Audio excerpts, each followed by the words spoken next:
10:30 वाजलेले होते आणि मला तिला 11:30 पर्यंत रेडी करायचं होतं. म्हणजे माझ्याकडे फक्त 1 तास होता तिला रेडी करण्यासाठी.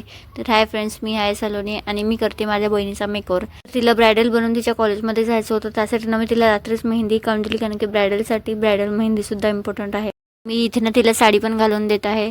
त्यानंतर तिच्या कॉलेजमध्ये ना फेअरवेल पार्टी होती आणि त्यांची थीम होती ब्राईड. तर तिला ब्राईड बनवून जायचं होतं, म्हणून मी तिला इथे रेडी करत होती. तर मी तुम्हाला दाखवते की मी ही ज्वेलरी ना ऑनलाईन ऑर्डर केलेली होती आणि खूप सुंदर आलेली आहे. तुम्ही पण ऑर्डर करू शकता. त्यानंतर ना सगळं काही गोष्टी होत्या माझ्याकडे, पण फक्त नवरीला बांधणारं बाशिंगच नव्हतं. तर ना मी एक जुगाड केला. माझ्याकडे ना कटबीट्स होते आणि होते एक मुकुट. तर त्यामधले मी व्हाईट मोती घेतले आणि कटबीट्स घेतले आणि एका धाग्यामध्ये ना एक कटबीट्स आणि एक व्हाईट मोती ओवून घेतले आणि हे माझं बाशिंग तयार होतं. त्यानंतर ना माझी मेकअपची सर्व तयारी झालेली होती.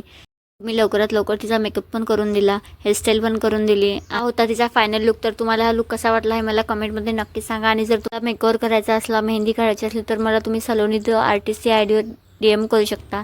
ही माझी इंस्टाग्रामची ID आहे. तर नाही, मी इथे बाशिंग तिला बांधून दिलं आणि त्यानंतर ना तिला सोडून दिलं मी बसस्टॉपवर सोडल्यानंतर ना मी आली घरी आणि मला जायचं होतं जेवण करण्यासाठी. तर बाजूच्या काकू आणि आम्ही दोघी जेवण करायला गेलो. जेवण केलं आणि परत घरी आलो. भेटूया नेक्स्ट ब्लॉगमध्ये.